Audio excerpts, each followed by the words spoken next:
Blood shone on the brass knocker at midnight. "Don't open it," Dante Salvator said behind her, voice low and lethal.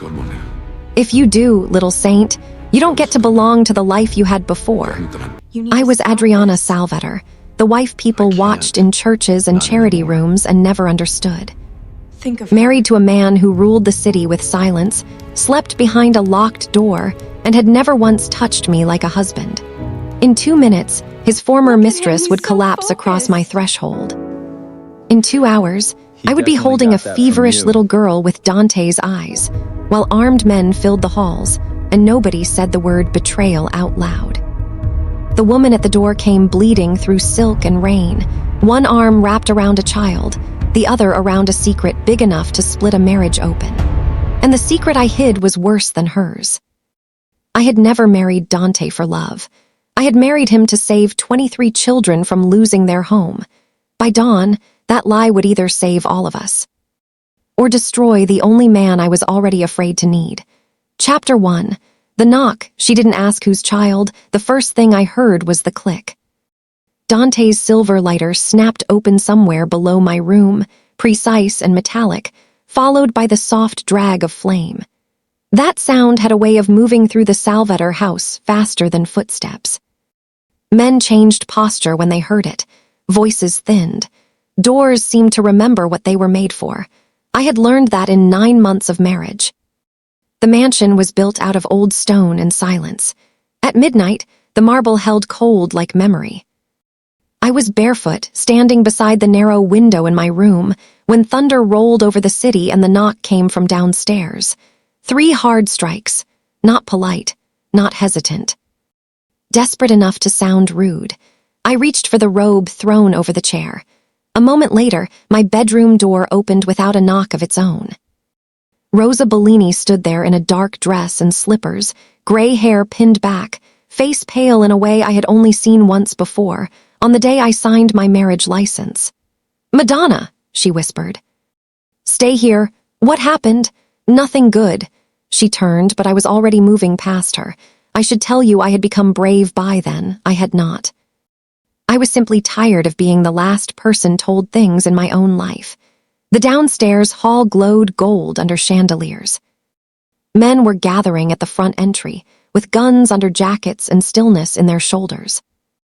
Dante stood at the center of it, all in a black shirt with the sleeves rolled once, his lighter open in one hand, flame touching the end of a cigarette. He did not seem interested in smoking.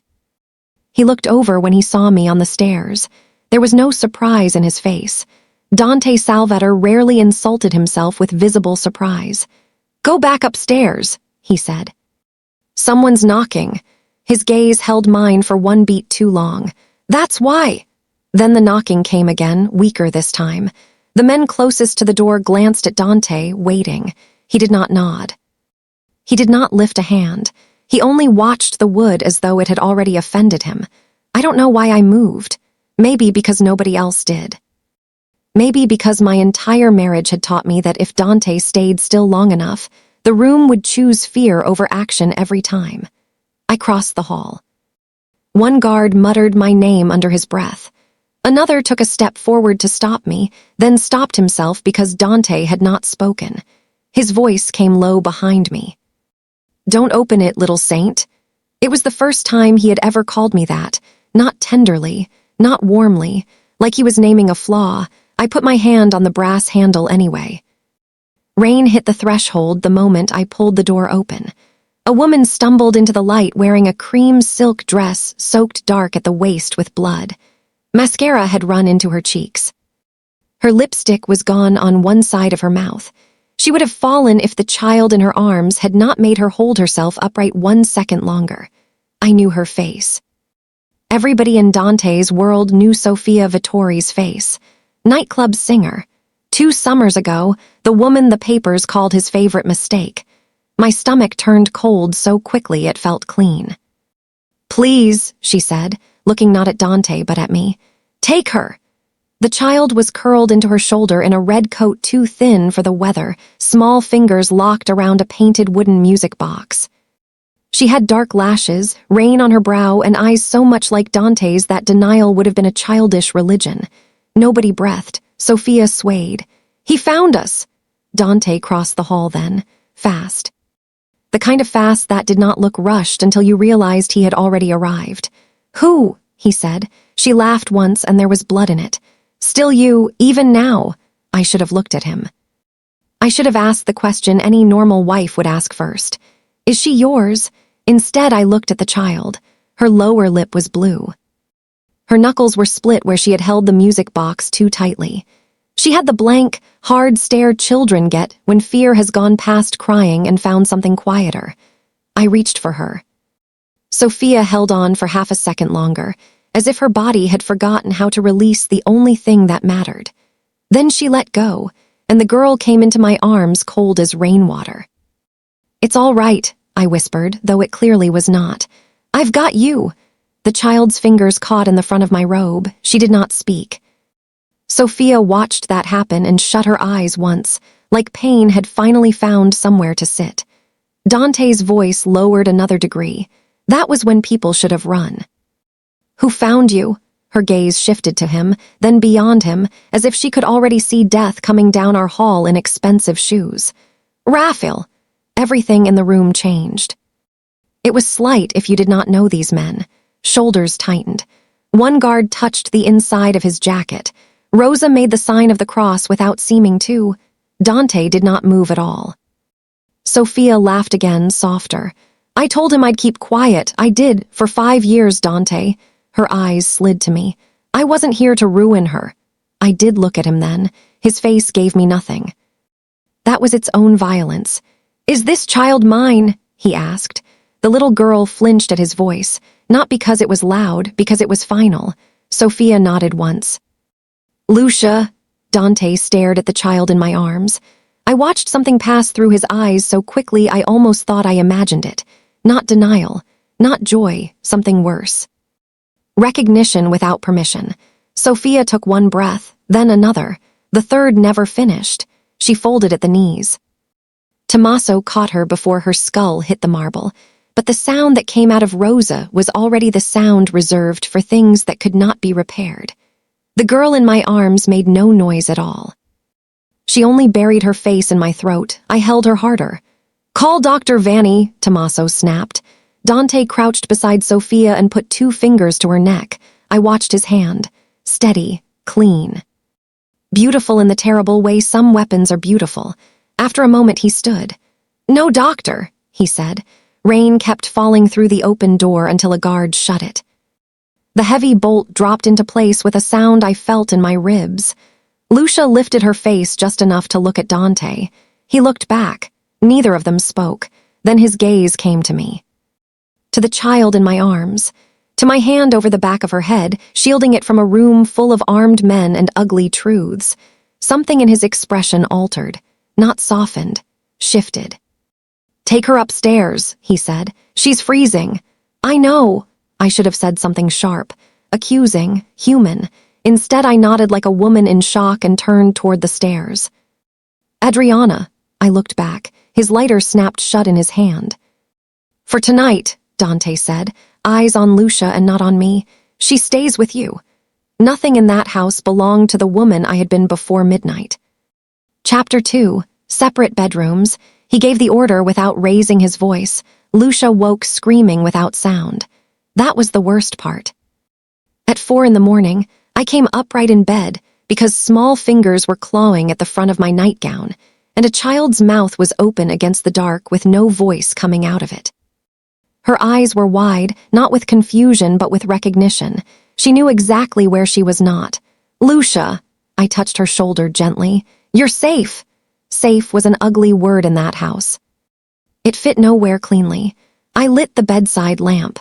She flinched at the sudden gold, then buried her face in my stomach. The music box she had brought with her was wedged under her arm like a relic. "It's all right," I said again, because adults often repeat the lie they most want to be true. Her coat lay draped over a chair where Rosa had left it after warming milk, and finding a child-sized nightdress in the impossible storage system of rich houses. My room smelled faintly of lavender soap, rain, and the metallic trace of blood that had dried on Lucia's sleeve before I managed to wash her hands. I stroked her hair until the rigid shaking eased. When the dawn came, it came gray. Rosa brought breakfast on a tray for two and looked at me with the kind of pity I had always hated in older women. "Eat," she said. "I'm not hungry." That has never once stopped grief. She set down coffee, toast, eggs I wouldn't touch, and a tiny bowl of sliced pears that Lucia stared at as if they had personally betrayed her.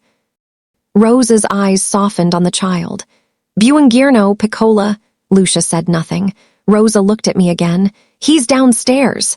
That could have meant anything. Dante was almost always somewhere below the level of ordinary people, making decisions that moved money, bodies, and fear through the city. But this morning, I knew what she meant. He was waiting. I dressed carefully in a dark blue dress with a high collar. Dressing had become armor sometime around month 3 of marriage. If I looked composed enough, sometimes I could believe I still owned myself. Lucia refused to let go of my hand, so I took her downstairs with me. The breakfast room had windows over the east garden and enough polished wood to reflect every mistake a woman could make. Dante stood at the far end beside the fireplace, jacket on, tie loosened, talking quietly with Tommaso. The head of security was broad, scarred, and carried stillness the way priests carried incense. When we entered, Tommaso stopped talking. Dante turned. He looked as if he had not slept. On him, exhaustion sharpened instead of softening. His gaze went first to Lucia, then to our joined hands, and finally to me. "Sit," he said. "Good morning to you too." His mouth shifted by less than a smile. "Good morning, Adriana." It might have sounded civil to anyone else. To me, it sounded like a man choosing not to make things worse yet. Lucia stood half behind my skirt. I pulled out a chair for her and sat beside her rather than across from Dante. Petty, perhaps, but pettiness was one of the few luxuries still available to wives. He dismissed Tommaso with a glance. The man left, shutting the door softly behind him. For a moment the only sound was silver against china from Rosa setting down another cup. Dante stayed standing. "The child will remain here." I stared at him. "You say that as if somebody asked. You may as well know the rest. A blood test is being arranged." "Necessary? Yes. Cruel." He absorbed that without visible offense. "Necessary." Lucia's hand tightened under the table. I realized she understood more than I had assumed. Children always did. They simply lacked the power to stop adults from using that against them. "What happens if the test says what your eyes already do?" I asked. He was quiet long enough that I looked up. "It changes the security profile of this house," he said. "Not it changes my life. Not I have a daughter, not 5 years. Security profile." A laugh almost escaped me. It died before it fully formed. "You really are extraordinary. Do not mistake restraint for a lack of understanding." My pulse kicked once hard. I hated when he did that. Said one direct thing and made me feel all the unsaid ones around it. Lucia pushed the pears away. I lifted one slice and ate it myself. After a second, she took another and bit into it, eyes still on Dante. His expression changed again when he saw that. That child would eat if I ate first. Trust by imitation, not his world, mine. A knock came at the side door, followed by a voice I knew too well. "If nobody is being shot in here, may I come in before my blood sugar falls and I become unusable to organized crime?" Dante closed his eyes for half a second. "Enter Gianni." Gianni Perry swept into the room carrying a leather folio and the expression of a man personally offended by mornings. He was slim, elegant, too handsome to be comic and somehow comic anyway, with dark curls, expensive glasses, and the spiritual suffering of someone who had spent years pretending he enjoyed almond flour. He saw me, saw Lucia, and stopped mid-stride. "Ah," he said softly, "so the apocalypse had a braid." Lucia blinked at him. He put a hand over his heart. "Forgive me, that was insensitive. I was told there was a child. I was not told there was a child with eyes. Rosa, if you baked for the morning crisis, I'll need strength." "You need self-control," Rosa called from the hallway. Gianni sighed toward heaven. "And there she is. The woman who will never love me until my funeral. Against all reason, Lucia made the smallest sound. Not a laugh exactly, but the beginning of one. Gianni heard it and lit up. Excellent, I live for difficult audiences. Dante's gaze flickered to Lucia, then to Gianni. You have 3 minutes. Gianni opened his folio. Right. Less romance, more catastrophe. Sofia Vittori rented a flat under a false name for 16 months, paid in cash. 3 weeks ago, those payments stopped. Last night, one of Raphael Mancini's warehouse runners disappeared from the River District. Also, 2 of our outside cameras at the West Gate glitched for 8 seconds. Tommaso, I thought immediately, then felt ashamed. Suspicion came too quickly in these houses. Dante said only 8. Apparently even betrayal is doing budget cuts. Gianni, right. He cleared his throat. There's more. Sofia contacted St. Agnes 3 months ago. The air left my body so abruptly I felt it in my teeth. Dante's head turned toward me. I kept my face still. Barely. How do you know that? I asked. Gianni adjusted his glasses.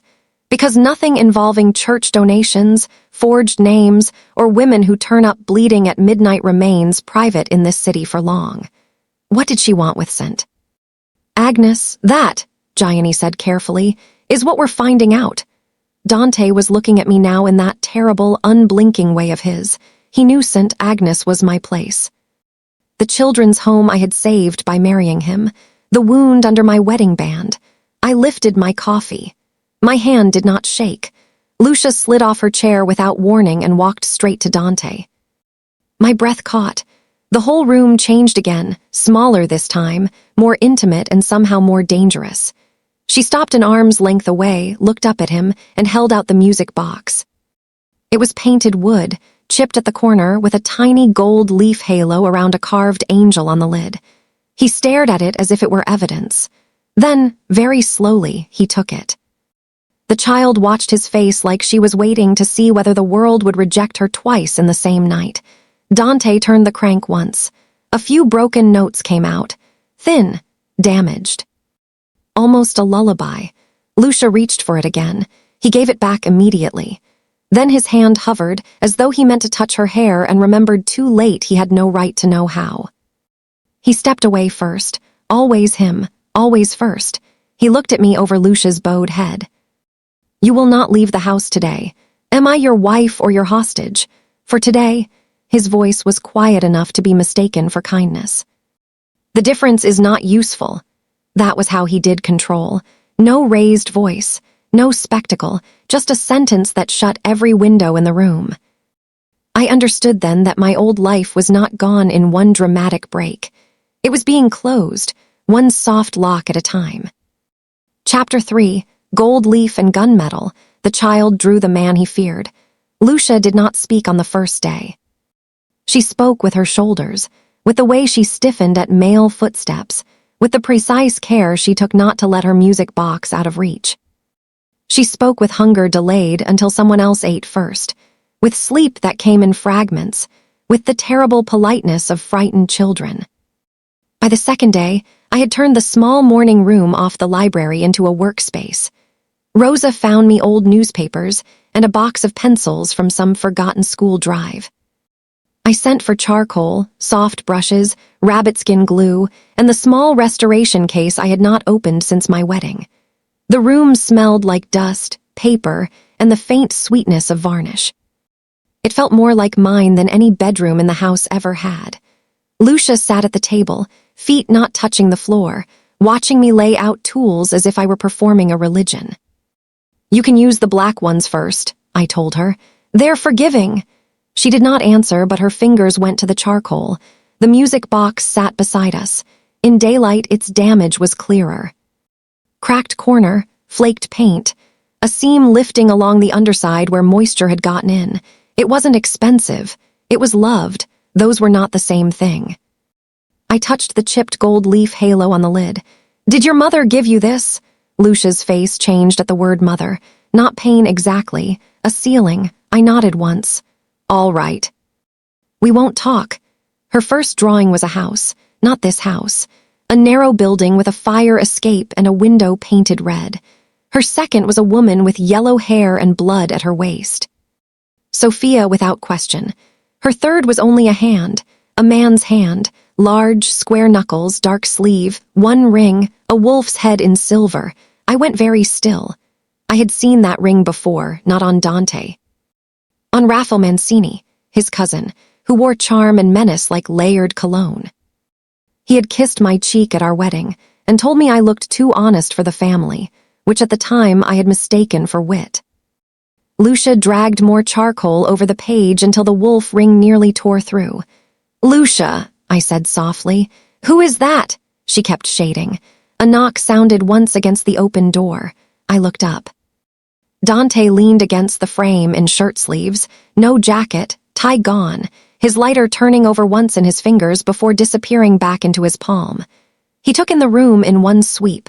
The tools. The drawings, Lucia beside me, and then his gaze fixed on the page. I watched him see the ring. He did not react visibly. I felt the reaction anyway. "I was told you hadn't worked in months," he said. "Who told you that?" "Your hands did." I looked down. Varnish dust had settled across my fingers. There was charcoal on the side of my wrist.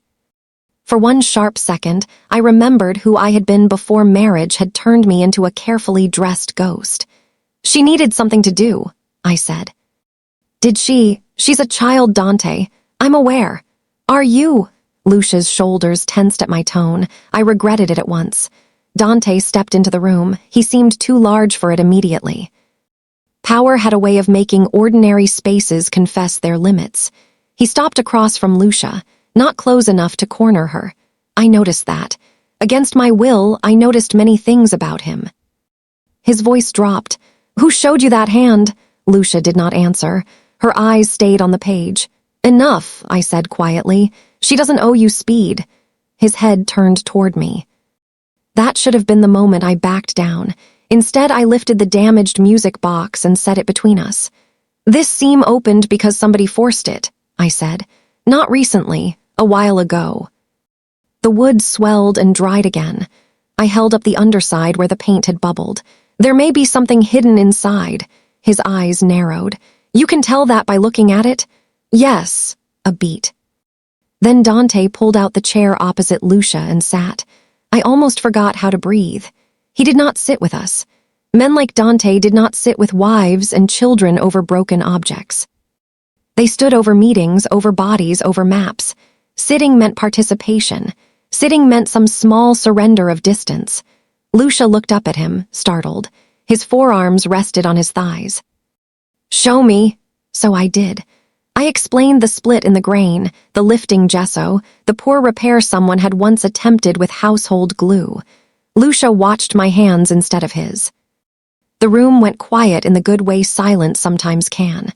When I reached for my smallest blade, Dante's hand closed over my wrist. Not hard. Still, every nerve in me seemed to learn its name at once.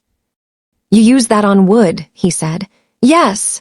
His thumb rested exactly where my pulse betrayed me. Then he let go, restraint, always restraint. It should have felt merciful. Mostly it felt cruel. "I'll restore it tonight," I said, because my voice had to do something. Lucia slid the drawing across the table toward Dante. The wolf ring stared up from black charcoal. He took the page. "This stays here," he said. "With me," I corrected. "With you," he allowed. Lucia looked from him to me, deciding something in that distance. She rose from her chair and came around the table, not to him, but to my side. Her small hand found the fabric at my waist and held there. Dante watched it happen. I shouldn't tell you I understood him then. I did not. But I understood that he was not a man accustomed to arriving second in any room, and something about that child choosing me first had landed in a place he kept armored. That afternoon, he took me to the south wing, not by asking. Tommaso met us outside the double doors, nodded once to me, and opened them onto the nerve center of the Salvetor Empire. Men around a long table, city maps pinned with colored markers, phones, ledgers, the stale, charged smell of espresso and gun oil. Conversations stopped when I entered. That was new. Usually they stopped for him. She stays, Dante said. No explanation. None offered. Raphael Mancini stood near the far window in a charcoal suit, wolf head ring bright at his hand. He smiled when he saw me, easy and warm and completely false once you had seen a child grind charcoal into paper. Adriana, he said, our house is finally civilized. I forced myself to smile back. Is it? His gaze flicked to the folder in Dante's hand. He saw the drawing edge, not enough to know, enough to wonder. Something cold moved down my spine. Later, much later, I would remember the way Dante looked at his cousin then. Not with trust, not even with anger, with measurement. At the time, I only knew I wanted to get back to the room with glue and wood and a little girl who slept badly. When we reached the hall again, Dante spoke without looking at me. You will not mention the ring to anyone. You already think it means something. I think children remember what terrifies them. And adults. He stopped walking. The lighter appeared in his hand again, thumb brushing the engraved saint without opening it this time. Adults, he said, lie better. For a second, he simply watched me. Then, in the briefest break of discipline, his gaze dropped to the charcoal on my wrist where his thumb had been. When he walked away, he left the air changed behind him. I stood there with my heart behaving like a foolish thing, and realized someone had already started moving against us. Chapter 4, The Chapel's Smoke. His hand stayed too long. Sophia was buried on Thursday. Not with honor, not without it either. In Mafia families, funerals obeyed strange mathematics. Sin could be forgiven if it had been useful long enough. Betrayal could be excused if it had produced leverage. Love, however, was almost always buried as a liability. The Salvetter private chapel sat on the edge of the estate, stone and stained glass and old family guilt. Lucia wore a black coat Rosa altered overnight. I pinned her braid myself because my hands needed a task. Dante stood at the front beside the coffin, expression shut cleanly into place. Raphael stood one row behind him in black gloves, head bowed like Chapter 5. The music box, Sophia left proof inside the thing her daughter loved most, by the time the funeral ended. The chapel smelled of wax, incense, and wet wool. Lucia had stood through all of it with one hand locked in mine, and the other wrapped around the hem of her black coat. Dante stood at the front beside Sophia's, coffin-like judgment in a dark suit, unreadable and impossible to move. Raphael kept his head bowed in the second row, black gloves folded neatly, grief performed with the polish of a man who had practiced sincerity in mirrors. I hated him by then for the ring alone. When the last prayer finished, people began to shift toward the door in soft, expensive rustles. The priest murmured something to Dante I did not catch. Rosa guided Lucia to the side aisle for air. I stayed back a moment longer in the pew, less out of devotion than because my body had become tired of pretending it belonged in rooms like this.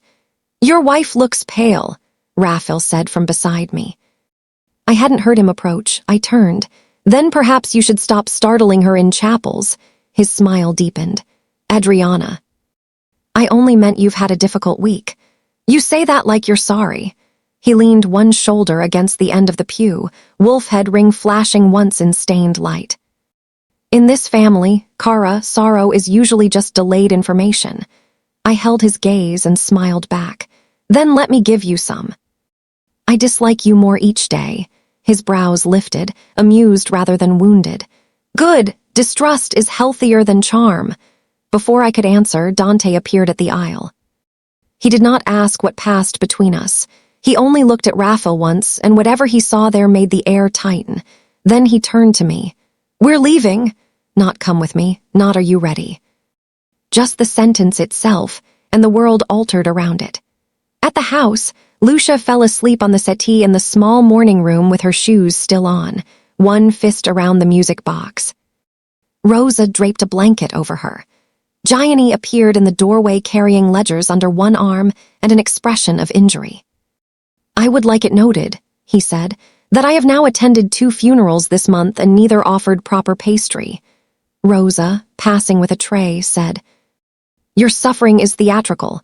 My suffering, Gianni said, laying a hand over his heart, is underfed.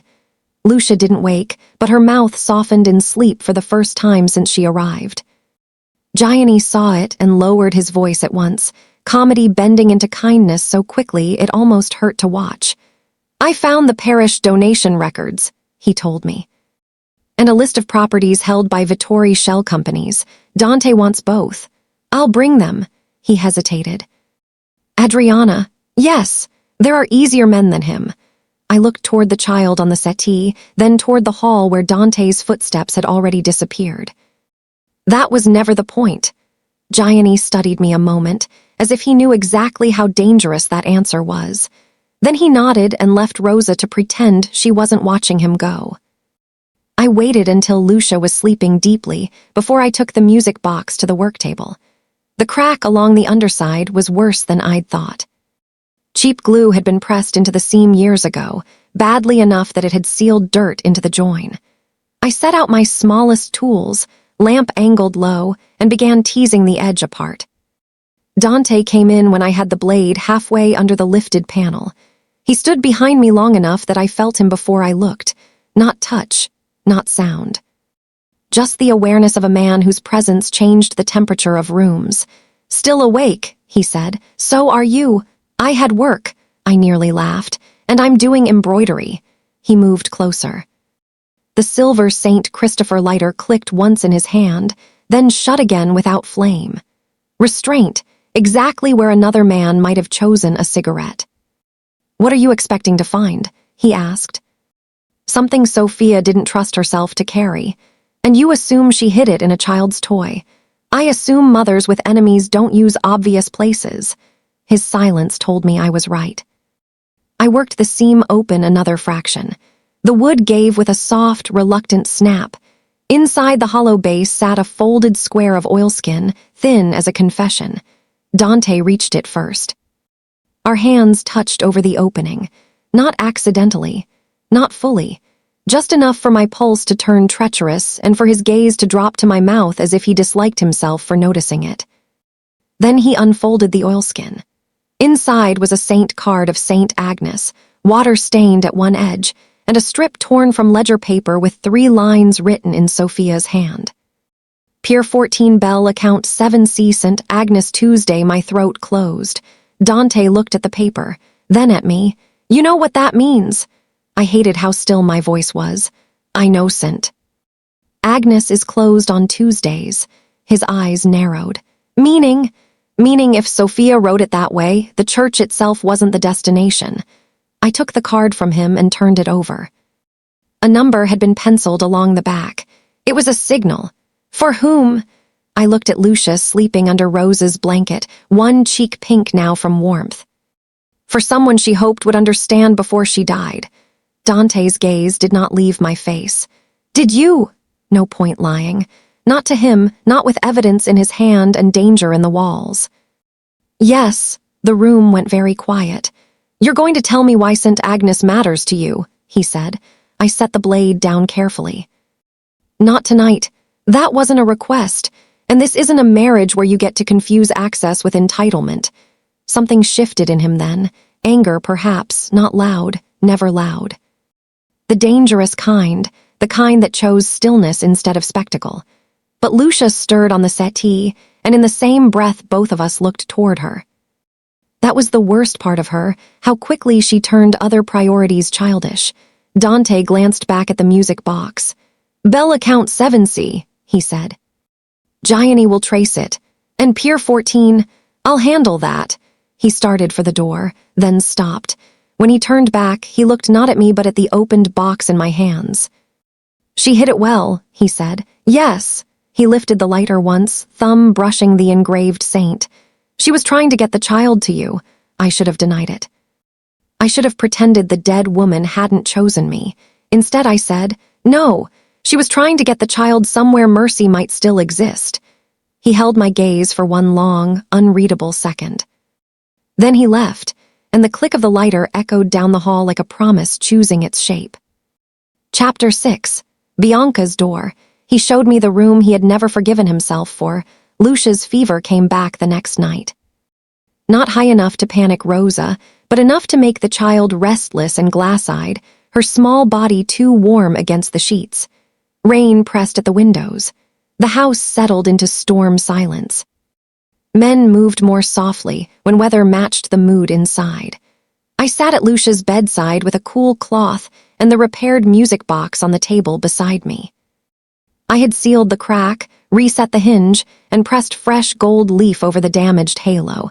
It still bore its scars. So did most things worth keeping. Around midnight, Lucia woke and whispered for the first time. Not my name, not his. Mama! The word went through me so cleanly it felt like a blade. I stroked the hair damp against her forehead. I know, love. Her lashes trembled. Don't let him burn. I went still. Who? But she had already fallen halfway back into fever sleep, mouth parted, hand seeking the blanket. I sat there long after, every nerve awake. When I opened the bedroom door, Dante was in the hall as if he had been listening without admitting it. How long have you been standing there? I asked. Long enough. That was not an answer. With him, it usually was. She said something, I told him. What? I hesitated. His face altered almost imperceptibly, some old instinct rising before I spoke. She said, don't let him burn. The words landed between us like lit paper. Dante looked away first. That scared me more than if he'd stayed still. He walked without speaking, and after a beat I followed him down the corridor, through the west wing, past rooms kept closed and polished and useless. He stopped at the last door under the staircase landing and opened it with a key from his pocket. Dust and lavender met us first. The room beyond had been preserved with the cruelty of wealth. A girl's room. Pale wallpaper gone dim with years, a narrow bed, shelves of books, a porcelain lamp with a cracked shade, and in the corner a painted trunk with scorch marks along one side. I knew before he said it. Bianca, I whispered. He stood just inside the door, not entering far enough to belong there. My sister. The storm grumbled against the windows. I looked at the trunk. At the scorch marks, at the one ribbon still tied around a bedpost, faded to a color that used to be blue. She died in a fire, I said. Yes. He did not offer more. That too was like him, wound as fact, never confession. I moved deeper into the room because someone had to. Lucia remembers fire. She remembers being threatened with it, he said. Raphael used the same story on me when we were boys. If you disobey, flames are what family becomes. I turned slowly. He threatened a child. He threatened whatever could be used. There it was at last, not grief, not rage, but the stripped bone under both. I looked at Bianca's bed. What happened? For a moment I thought he would leave. Then the lighter appeared in his hand, opening with that small metallic click I had begun to hear before I heard my own thoughts. At 19, he said, I had a chance to take Bianca and go. We had cash, passports, a car waiting. Raphael's father had just ordered the killing of a dock foreman who testified against the family. I wanted revenge before I wanted freedom. His mouth changed slightly, contempt aimed inward. I chose to stay one more night. He stared at the unlit flame in the lighter. They burned the safe house before dawn. Bianca died before I reached the upstairs room. I crossed the last space between us before I'd fully decided to do it. His hand was still open around the lighter. I closed my fingers over it. He went rigid, not pulling away, not accepting. A man so unused to comfort that his first response was defense against it. That wasn't your fault, I said quietly. His laugh held no warmth. That's a sentence kind women say when they want to keep loving dangerous men. I don't love you. The lie landed harder than truth would have. Something in his face flickered, brief, violent, almost human. No, he said. You married me for another reason. I should have stepped back then. Instead, I asked, and if I tell you what that reason was, then I'll know whether there's anything in this house that isn't a bargain. His honesty offended me by how much it cost. I released the lighter. He shut it at once, sound sharp in the little room. Down the hall, thunder rolled again. Lucia needs someone in her room tonight, I said. She keeps waking. I'll have Rosa stay. She calls for her mother in her sleep. His jaw tightened. Then you stay, he said. I stared at him. You ordered me not to leave my room 3 nights ago. I've adjusted the order. And you? His gaze held mine. I'll take the chair. There was something so careful in that answer it nearly undid me. Back in Lucia's room, he did exactly that, sat in the armchair by the window while I lay on top of the coverlet beside the child. Hours passed in stormlight and broken sleep. Once, near dawn, Lucia whimpered and reached blindly into the dark. Dante stood before I did. She caught 2 fingers of his hand and held them to her chest without waking. He remained there, motionless, a man pinned in place by a child who did not know what she had done. I watched him in the gray edge of morning. Not boss, not weapon, not husband.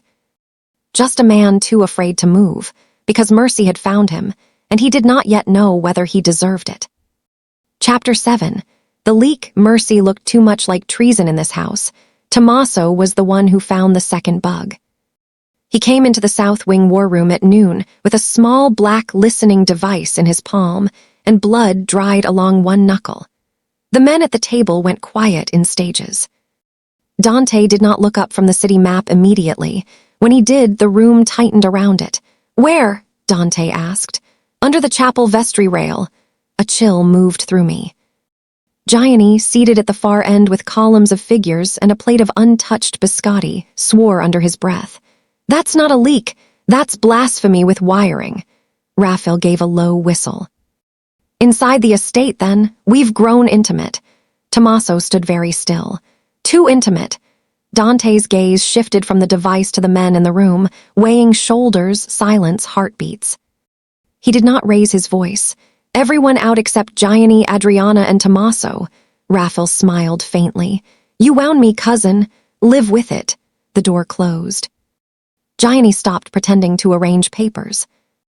I remained at the table because Dante had stopped trying to keep me from this part of his world, and because I no longer intended to be sent away from dangers that already knew my name. Tommaso put the bug on the polished wood. Another route was compromised this morning, Dante said. The dummy one. Gianni glanced up sharply. So you seeded it. I did. Tommaso did not move. I understood a second before Gianni did. The false route had only been given to 3 people. Silence flooded the room. When Dante stepped around the table, the lighter in his hand did not open. That frightened me more. An open flame meant judgment. A closed one meant he had already reached it. You've served my family 12 years, Dante said. Yes, you carried Bianca from the front stair when the fire was already in the curtains. Tommaso's throat worked once. Yes, and this is how you repay loyalty. Still, he didn't deny it. Gianni exhaled like a man watching his own tax records burn. Tommaso. Enough, Dante said. Tommaso finally lifted his head. The fracture in him showed at last, not guilt exactly, but the exhausted ruin of someone who had chosen wrong too long. My sister, he said. Dante's face changed by less than a blink. Where? Clinic on Cicero. Raphael's people hold the debt. She tried to leave her husband. He broke her jaw, then sold the debt to Mancini for protection. Tommaso swallowed. They said they'd move her if I didn't report house rotations, gate schedules, nothing that would touch you directly. Nothing. Dante's voice went colder. Sophia is dead. Tommaso shut his eyes once. I didn't know he'd found her. You knew enough. Yes, I thought. Yes. But I also saw the shape of it, how guilt could be made into a leash.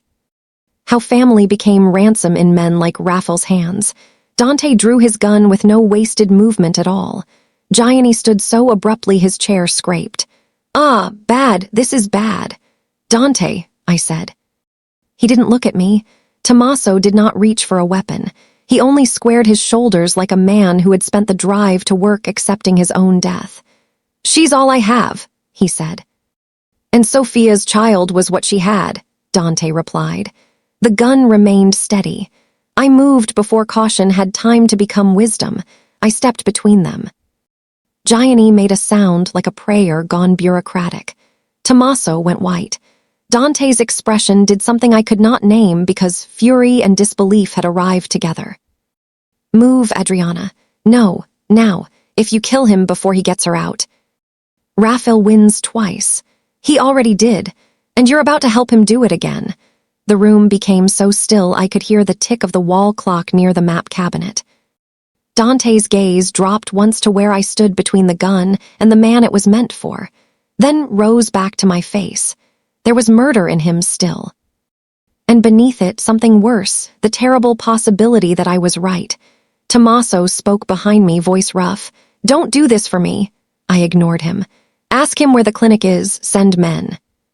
Chain him in the cellar after, if you like. Break every bone he've earned. But don't make another sister die because a man you hate knows how to use love as leverage." That hit. I saw it land. Bianca lived in the tendon of his jaw, in the sudden stillness of his hand. At last, Dante lowered the gun. Not much. Enough. "Address," he said. Tommaso gave it immediately. Dante looked at Gianni. "Call 3 cars. No family channels." Gianni already had his phone out. "Done. Also, for the record, I hate when compassion is efficient. It makes it harder to argue against." Tommaso let out a breath that sounded broken.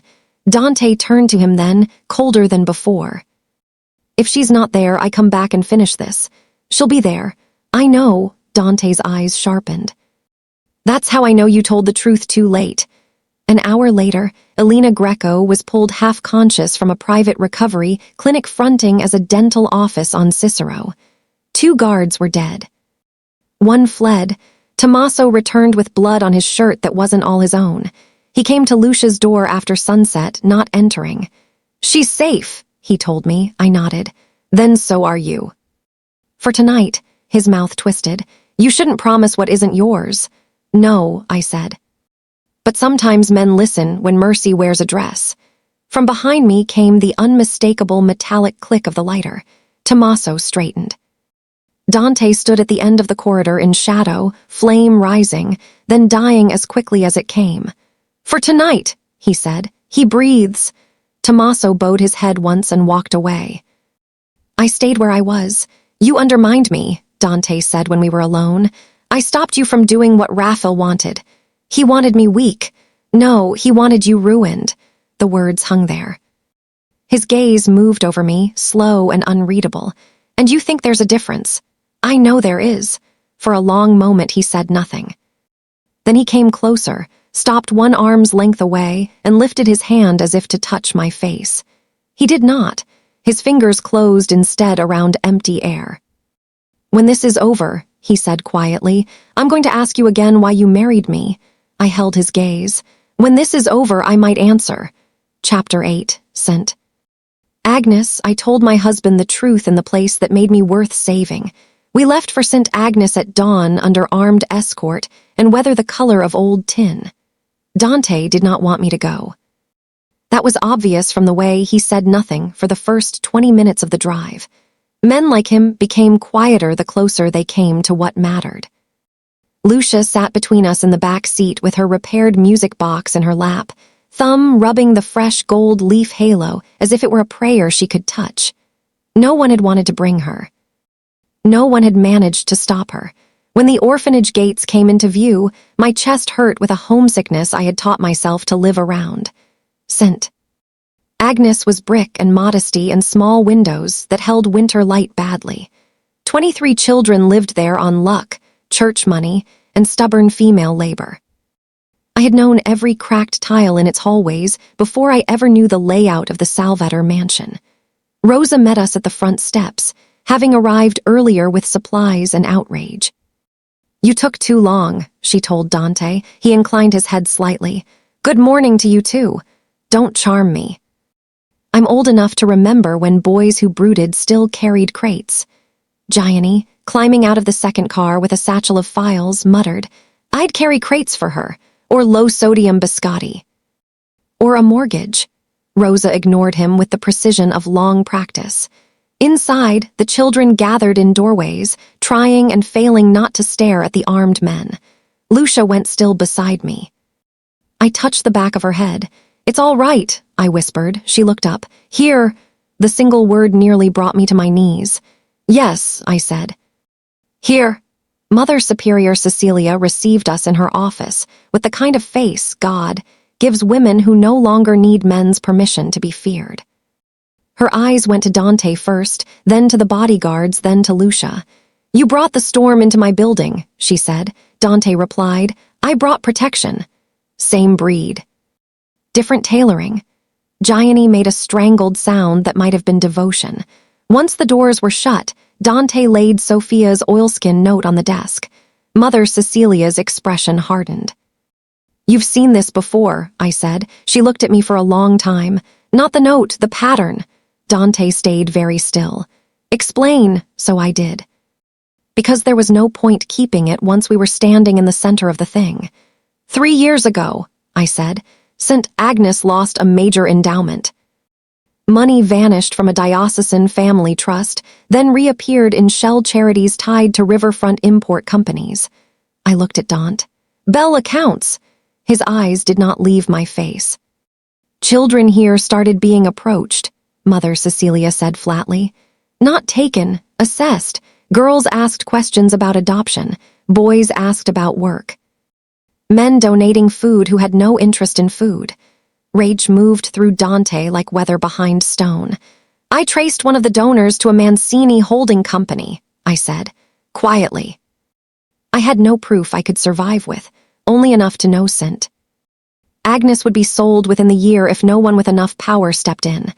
And so, Dante said, voice low, you married one. There it was, not accusation, worse, recognition. I met his gaze. Yes, Lucia looked between us, sensing a kind of danger she could not yet name. Mother Cecilia folded her hands. She came to me after the proposal. Dante's head turned slightly. You knew. She asked whether marrying a man she did not love to protect children she did would damn her soul. The silence that followed had edges. What did you tell her? Dante asked. Mother Cecilia did not blink. That women have been mistaking sacrifice for sin since Eden. Gianni put a hand over his face. I'm going to need that embroidered on something.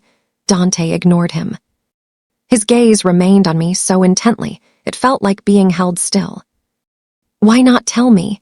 Because men with power dislike learning they were chosen for function. And wives dislike learning their husbands have daughters hidden in other houses. That one landed clean.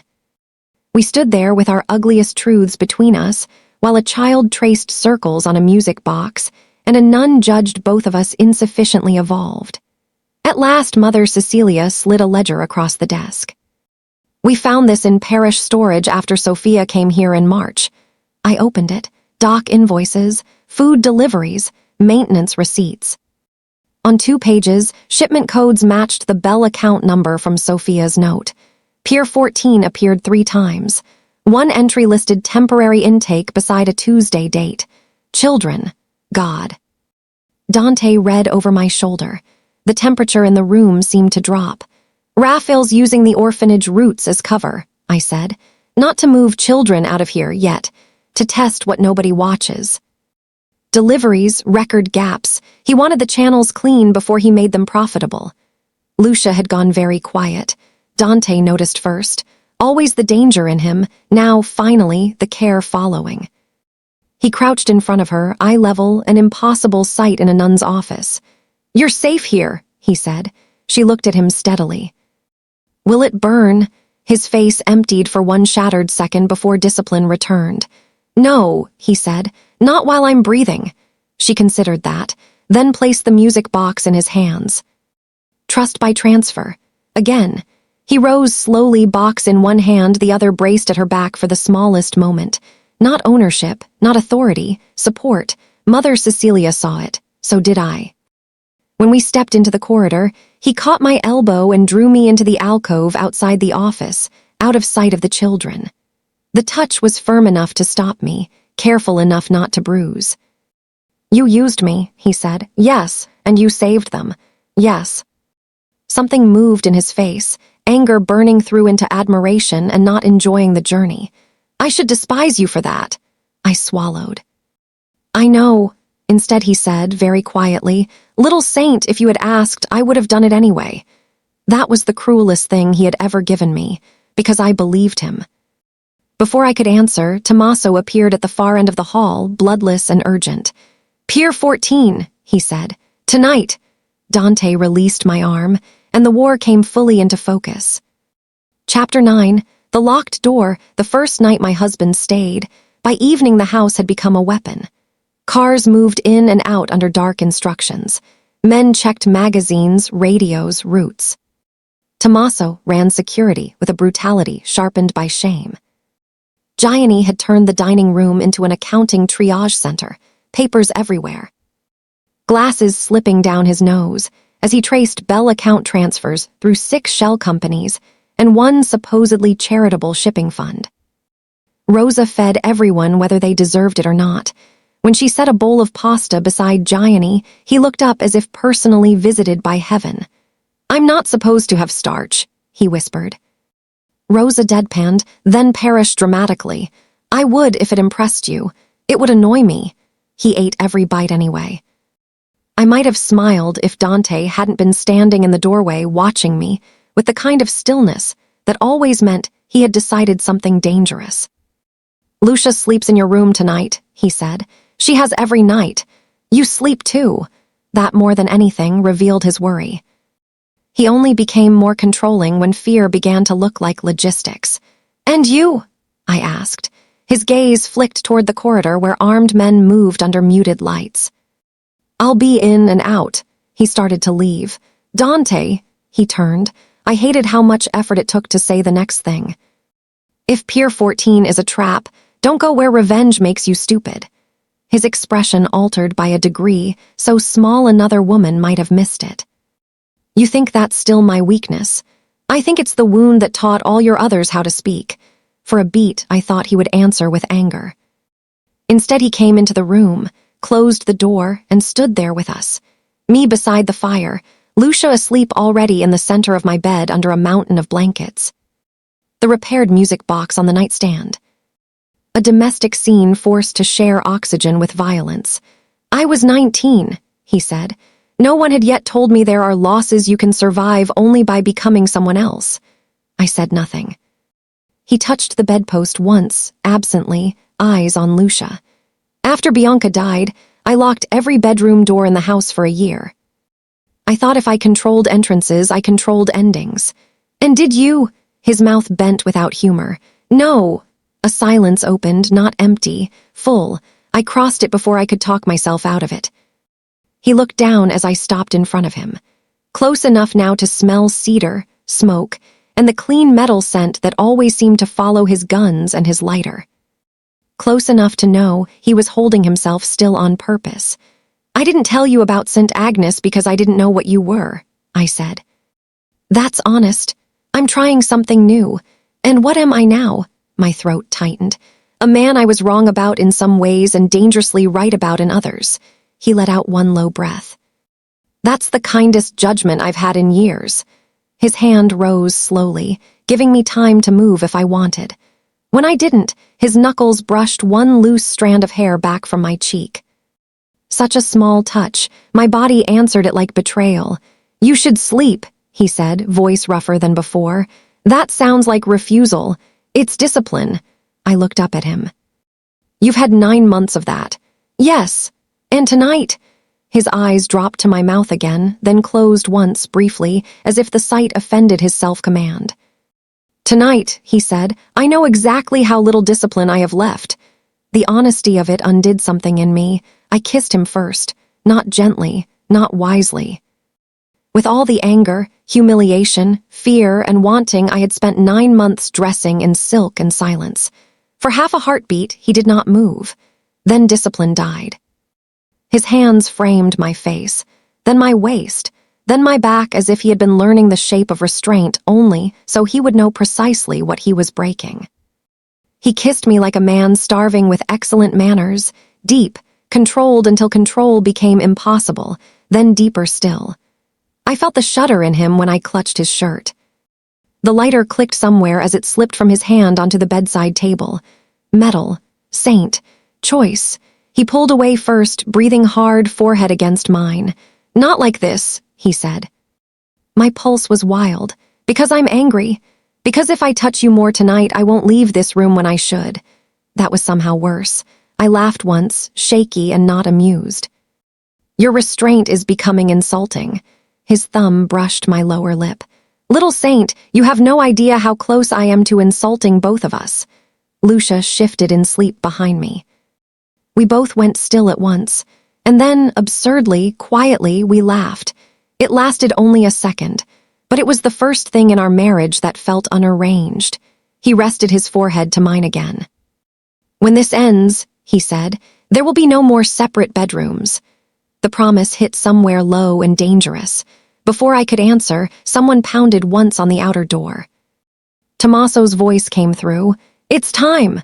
Dante stepped back. The distance felt indecent. He picked up the lighter, snapped it shut, and slid it into his pocket. At the door, he looked back once. At me flushed and furious, at Lucia asleep in borrowed peace, at the room beginning to resemble a life. If the alarms sound, he said, lock the inner door and wait for me. I crossed my arms. That sounded almost like concern. It was an order. Liar. For the first time in all the months I had known him, Dante smiled without cruelty at all. Then he left for the docks. And I stood there with my mouth, still bruised by my husband, and the terrible knowledge that fear had become love, while neither of us was looking straight at it. Chapter 10, Pier 14. He chose rescue before revenge. The alarms sounded at 1:13 a.m., not at the docks. At home. By then I knew enough to understand what it meant. Pier 14 had always been bait. Raphael wanted Dante's forces divided. His instincts dragged toward riverfront rage, while the real strike came for what would ruin him most completely. The child. Lucia came upright in bed before the second tone, eyes wide and instantly aware. I was already out from under the covers. Shoes, I told her. Now, she obeyed with terrifying speed. Outside, the corridor filled with movement. Men shouting, boots on marble, the crackle of radios. I locked the outer door, then the inner dressing room door exactly as Dante had ordered. For 3 breaths we had safety. On the 4th, gunfire erupted downstairs. Lucia flinched but did not cry. I grabbed the music box because I had learned by then that frightened children deserve at least one irrational thing. Come here, I whispered. She pressed against me. The lighter's metallic echo lived in my head, though Dante was miles away. Then the window glass shattered. A body came through in a spray of rain and diamonds. I dragged Lucia behind the bed as a masked man rolled to his feet, bleeding from the shoulder and still carrying a knife. He saw us, smiled once with too many teeth, and came fast. The shot that dropped him came from the dressing room door. Tommaso. He kicked the body aside and crossed the room in 3 strides. They breached the west wing, he said. We move now. I didn't waste time asking how he'd gotten past the locked inner door. He had his own keys to every survival in this house. Where? Priest's stare. Basement route. Lucia clung to my robe. Tommaso scooped her up without asking and led us into the hidden service passage behind the wardrobe wall. Stone, damp. Old Catholic architecture designed by men who expected sin and siege in equal measure. Up above, the house roared. Halfway down the narrow stair, another burst of gunfire cracked through the masonry. Tommaso shoved me flat against the wall and covered Lucia with his body. Dust rained from the ceiling. Go, he said. If I stop, keep going. I looked at the blood already soaking through his side. No, that wasn't, I know. We moved together. In the basement corridor near the wine vaults, we found Rosa holding a shotgun with terrifying competence and Gianni clutching a ledger case like an infant. Rosa, I breathed. She narrowed her eyes. What did you think I was going to do, knit through an invasion? Gianni added. For the record, I hate all cardio, including survival. Lucia, somehow, made a frightened little huff that might have been the ghost of a laugh. Then footsteps thundered from the far end. Not ours. Raphael appeared in the archway beyond the casks, elegant even now, one hand bloody, the wolf head ring bright and obscene. 2 men flanked him. There you are, he said softly. The family. Tommaso raised his gun. Raphael smiled at him first, and the loyal dog finally off the leash. You used my sister, Tommaso said. I used your devotion. Don't cheapen it by calling it love. The first shot came from Rosa. It took one guard in the throat. The cellar exploded into noise. Gianni screamed something heroic and entirely administrative. Tommaso shoved me behind a stone pillar with Lucia. Bullets chewed splinters from old casks. Wine burst into the air like blood too expensive to waste. Raphael moved with horrifying calm, not toward Tommaso but toward us. Of course, always the child, always the witness. Always the softest place in a man's body. He caught Lucia's coat sleeve before I could drag her fully back. I hit him with the music box. It cracked against his wrist. Gold leaf flashed. He swore. Then another gunshot tore through the cellar and Raphael staggered. Dante. He came through the smoke at the far arch like every whispered thing men meant when they said his name. Coat gone. Shirt dark with rain and someone else's blood. Gun up. Lighter bright eyes fixed on his cousin with a hatred so pure it felt old enough to inherit. Raphael laughed, actually laughed, even wounded. I knew you'd come back here first. Dante did not answer. That mattered, because Bianca had died while he chose revenge. Because this time he had chosen the house, us, before the dock. Before the trap, before the man who wanted him ruined. I understood it the instant Raphael did. The smile slipped. Dante reached us in 3 strides and put himself between his cousin and Lucia. One hand went back without looking, finding the child's shoulder, then my arm, confirming both of us by touch alone. Are you hurt? No, I said. Lucia whispered, He broke it. Dante glanced down at the shattered music box in my hand. Something in his face went still in a new and dangerous way. Raphael saw it and smiled again, bloody now. There, that's the man I wanted. But Dante did not lunge, did not take the bait. He only said, Take them out. Tommaso and Rosa moved at once. Gianni, astonishingly, grabbed a dropped pistol and waved it in what I can only describe as a fiscally responsible threat. I got Lucia 3 steps toward the passage before Raphael shouted after us. Ask him why Sophia kept the girl hidden. Ask your husband what kind of man makes motherhood look safer at a distance. That one struck where it meant to. I turned. Dante's expression did not. But his lighter clicked open in his hand, flames small and silver white in the blood-dark cellar. Choice, restraint, home, not yet one. Out, he said to me, eyes never leaving his cousin, so I went. Because for the first time, I believed he would come back from the fire. Chapter 11. The fire he chose. The child called him father in a room full of smoke. The cellar fight ended above ground in the east courtyard. Because men like Raphael never died where they were cornered. They ran toward spectacle, toward witnesses, toward flame if they could arrange it. By the time I reached the chapel steps with Lucia in my arms and Tommaso bleeding beside us, smoke was rising from the garage wing. Somewhere beyond the hedge wall, sirens began to gather. Dante and Raphael emerged from the side garden seconds later, circling each other across wet stone and fallen leaves, both armed, both marked by blood. Raphael moved with the ugly looseness of a wounded man too hateful to collapse.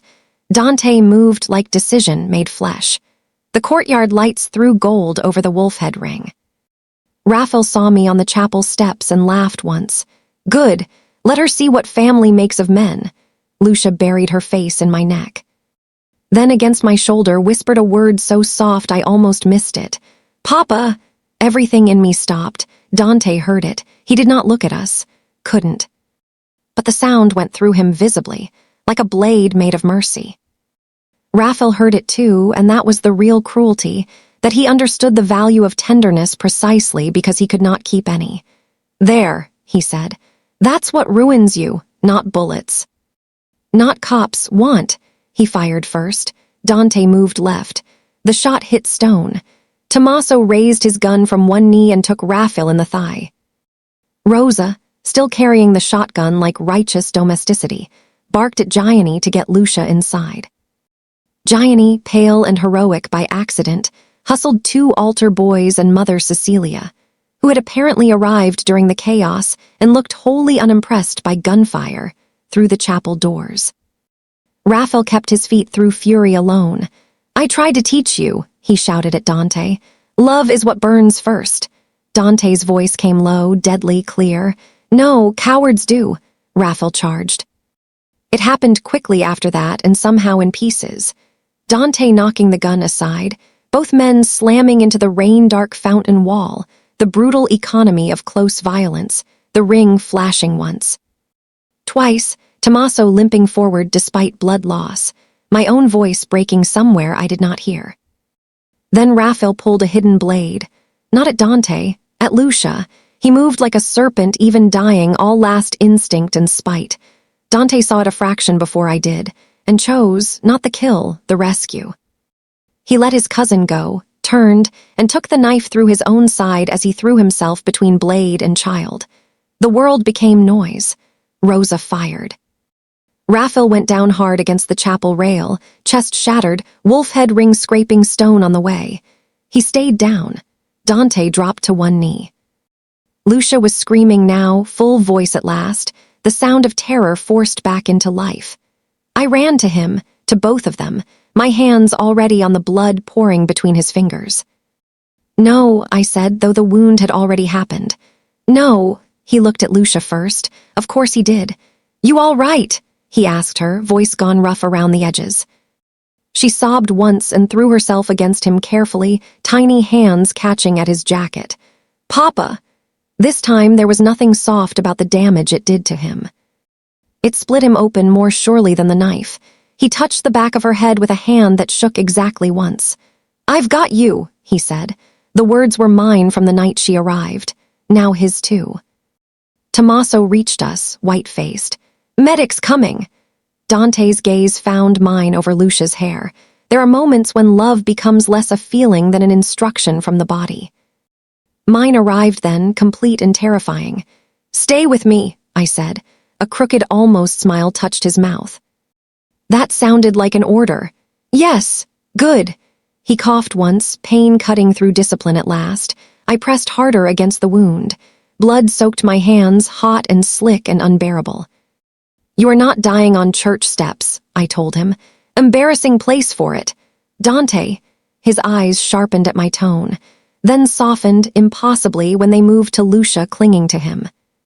I should have found her, he said quietly. I knew he meant 5 years ago. The hidden flat, Sophia's fear, the cost of being a man women thought safer from a distance. Yes, I said. Honesty for honesty, you should have. He nodded once, accepting the wound. And now, he asked. I leaned close enough that only he could hear me. Now you stay alive long enough to be better than before. The medic team arrived in a flood of hands and orders. They lifted Lucia from him gently. She fought until I promised I'd stay beside him. Gianni appeared at my shoulder, hair ruined, glasses crooked, whispering like a man in church and crisis at once. Good news, he said shakily. I secured the Bell account ledgers. Bad news, I may never emotionally recover from bravery. Rosa, reloading shells with terrifying calm, said, You'll recover when I make soup. He looked at her as if she'd proposed marriage. Dante, even bleeding, noticed. If I live through this, he muttered, I'm giving you both a hallway and calling it dowry. I made a sound halfway between a laugh and a sob. Then they were carrying him toward the ambulance lights. His hand found mine once before they loaded him in. The St. Christopher lighter was pressed into my palm, warm from his body, slick with rain and blood. He closed my fingers around it. Keep it, he said. I climbed in beside him and did not let go. Chapter 12. St. Christopher, the click meant home. Dante lived. The surgeon told me so at 4:17 in the morning, while I stood outside intensive care with dried blood on my dress and Lucia asleep against my shoulder in a hospital blanket. I thanked him without elegance. Then I sat down in the corridor and cried with my face turned into the child's hair because I had run out of dignified ways to survive that week. By noon, Raphael Mancini was dead. 3 Bell account shells were frozen. 2 captains had switched loyalty before the body cooled. And Gianni had somehow turned emergency bookkeeping into an act of seduction. I brought Rosa coffee, he informed me solemnly in the waiting room. Black, no sugar, and, And she drank it. How devastatingly intimate. He straightened his tie. We are progressing. Tommaso survived too. He refused morphine until Alina was moved to a safe apartment under Salvator protection, and Mother Cecilia personally informed him that guilt was not a personality. After that, he slept 18 hours and woke looking 10 years older and strangely more honest. Lucia stayed at my side almost constantly. She spoke in fragments now, small words, careful ones. Enough to ask where Dante was. Enough to tell Rosa the hospital soup was bad. Enough to inform Gianni, with grave authority, that music boxes should not be used as weapons unless necessary. It was necessary, he told her. She considered. Then okay. When Dante finally woke, I was alone with him. Afternoon light lay pale across the private room. Machines breathed and counted.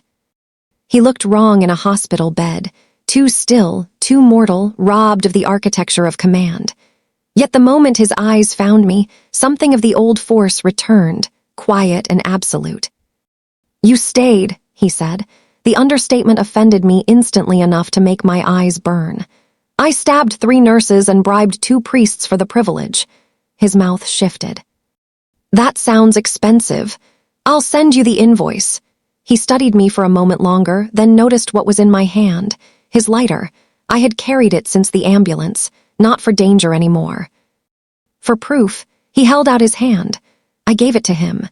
The silver saint lay against his palm, scratched near the hinge, a little blood still dark in the engraving despite hospital sterilized light. He turned at once, then looked back at me. Open it, he said. I did. The familiar metallic click rang through the room. For months that sound had meant men straightening, doors locking, fear arriving before truth. At the docks it had meant restraint. In the cellar, choice. At the chapel, the life between us held by a thread. Here, in clean light and after almost losing him, it meant something else entirely. He watched my face as I understood. Home, I whispered. His gaze changed. Yes. No threat in it, no judgment. Only the dangerous tenderness of a man who had bled enough to stop lying about what mattered. I set the lighter on the tray table before I dropped it from shaking fingers. You nearly died. I noticed. I moved before reason could arrange pried into anything useful and kissed him with all the delayed terror of the last 12 hours. He winced once when I leaned too close to his side, then caught my face in both hands anyway and kissed me back like a man who had been offered resurrection in small human form. When I drew back, I was crying again, irritatingly. He brushed the tears away with his thumb. Little saint, he said softly, and for the first time the name held no accusation at all. I'm sorry, for Sophia, for 5 years too late. His throat worked once. For 9 months of making you pay for wounds you didn't inflict. For thinking distance was protection. I sat beside him carefully. It was, I know, and I'm sorry I married you like a strategy. His mouth bent. You saved 23 children. I also manipulated a mafia boss. That part, he said, I find oddly flattering. I laughed despite myself. Then the door opened and Lucia slipped in ahead of Rosa, solemn in borrowed socks, braid crooked from sleep. She saw him awake and froze. Dante went very still too, as if sudden movement might frighten the moment back into hiding. Lucia climbed carefully onto the chair by the bed. In her hands she carried the music box, repaired again by my own exhausted fingers in the waiting room at dawn, crack sealed, halo regilded, hinge reset. It's fixed, she announced. Dante looked at the box, then at her. Good, she held it out. For you! Something broke open in the room so quietly no machine could have measured it. He took the box as if it were holy. Thank you, he said. Lucia nodded, satisfied. Then, after a courage-building breath, leaned forward and touched his uninjured arm. Papa! His eyes closed, just once. When they opened again, every old locked door in him seemed to stand differently on its hinges.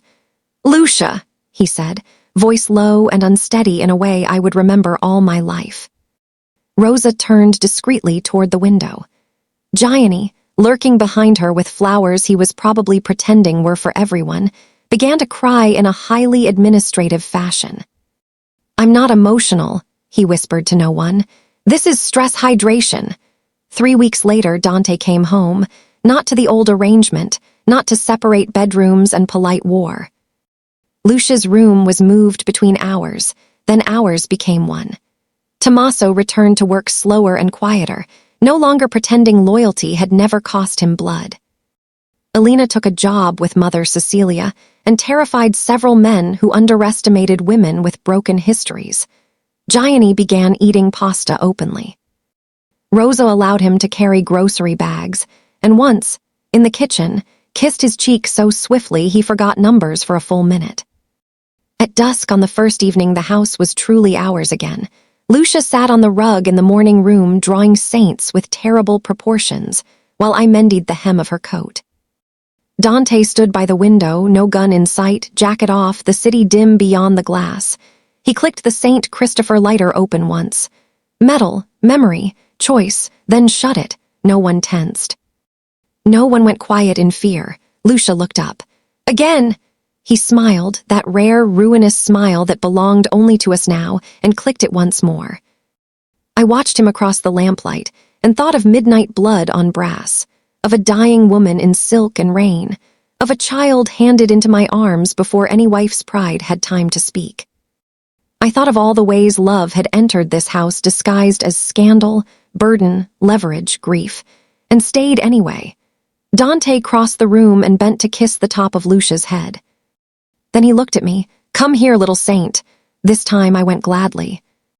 And when he kissed me, the lighter sat closed on the table beside us, silver saint catching the lamplight like a blessing that had finally learned our names.